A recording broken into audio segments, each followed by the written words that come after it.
తెలంగాణలో భూ సర్వే చేపట్టేందుకు కాంగ్రెస్ సర్కార్ సిద్ధమవుతుంది.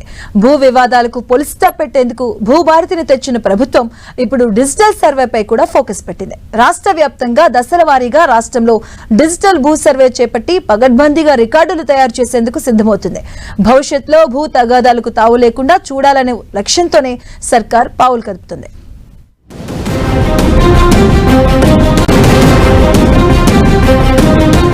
రాష్ట్రంలో భూముల విలువలు పెరగడంతో పాటు వివాదాలు అదే స్థాయిలో చుట్టుముట్టాయి.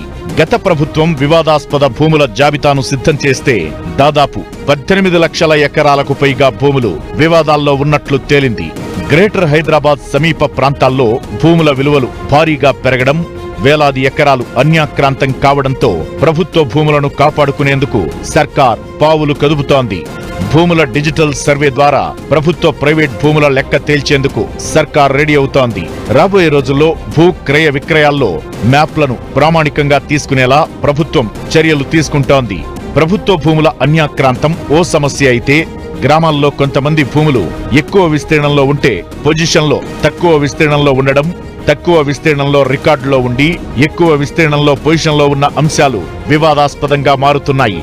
ఇలాంటి వాటికి చెక్ పెట్టేందుకు డిజిటల్ భూ సర్వేనే సమాధానంగా ప్రభుత్వం భావిస్తోంది.